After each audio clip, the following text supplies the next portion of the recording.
quite remarkably capacity sensitive. So it's also the changing communities, rural life's changing. There's second homes in villages. I would imagine people have second homes in this village, a pretty village on the corner of the Dales here. So you can see what's happening here. Again, we've had to face cross with wholesale price of beer going through the roof.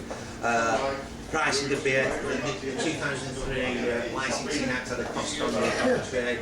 The smoking ban gets a bit of a brief mention, in this report, but that's about it. The rising cost of entertainment. Can I tell you that as this licensed premises, to actually be able to put music on, has to have a performing rights, a society licence, and a PPS. They have to have 2 licences, which can cost thousands and thousands of pounds. And basically, what they want you to do is guesstimate how many times you're going to play your jukebox in a 12-month period. It's supposed to go to the artist under copyright. The limited companies, non-profit making limited companies. So I've asked on numerous occasions for their accounts, and because I want to see if my 50 pence is worth of Cliff Richards or not, and they've not actually managed to provide me any information. But that's just another licence that pubs have to pay, and that obviously supermarkets and people don't have to pay. So why are so many pubs closing? Pub calls. Many licensees blame the beer time for the increased rents from pub calls. Landlords are squeezed on the margins. The evidence for this is mixed. I think I speak to loads of pub call tenants, and I don't think the evidence is mixed at all. I think it's absolutely blatantly obvious that the pub calls are shafting your local pubs. They're absolutely shafting. And Ray is quite fortunate in that he don't give a shit, he sticks up for himself. But unfortunately, there's not many hell of people in the chain. A lot of people are frightened because not only is it the business, it's actually it's where they live as well. And no doubt, I'm investing a lot of money into this pub. I want to look after the investment, so they're taking the majority, I'd say 98% of tenants tend to roll over backwards and moan about it later. Ray's got the absolute right idea, sign jack shit. You don't need to sign something, no, I'll stick with the original agreement that I originally had, signed jack shit. But important places where people meet, at my own home is the largest, and the second is the pub. Local shops are right down at the bottom, sports centres are right down at the bottom, restaurants are down at the bottom. Pubs is where strangers come into and just hold the conversation. So again, pubs are very important. Social networks, building strength. Again, this comes back to where I talk about where pubs tend to do better in recession. People meet in the pubs, find out about jobs and this and the other.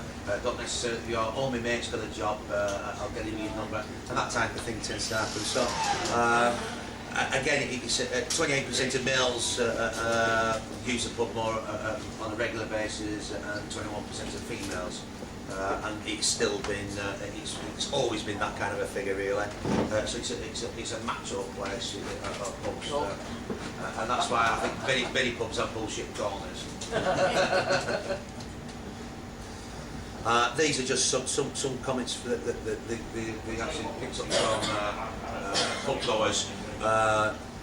It's not only for the beer; it's it's a conversational company why people go into pubs. It's not about drinking beer. It's about camaraderie. The pub is an integral part of the village. There's only us and the shop. It acts as a meeting place. If the pubs weren't here, there were nowhere else for people to meet. Economic impact. Pub industry provides 350,000 jobs. Beer sold through the on-trade, i.e. pubs, generates more employment through than the supermarkets.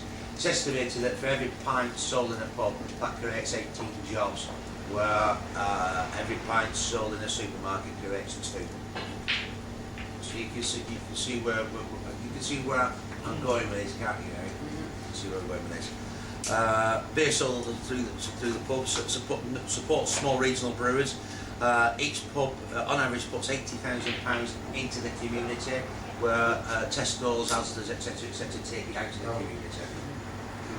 Beer sold through pubs raises more taxes, as we all bloody well know, and a damn sight more than what the off-trade does.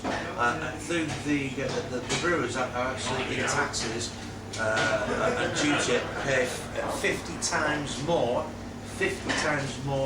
than what the 4 main brewers in this country make in profit. 50 times more than what the 4 main brewers make as profit. That's a scary thing. Crime and disorder, which is I love this one, mate, crime and disorder. They always say the pubs are the whole of the crime and disorder. Well, the evidence that the IPPR have found, of course crime and disorder occurs in pubs. You know, if you plant trees, you're going to get leaves in winter, aren't you? But it's a managed environment.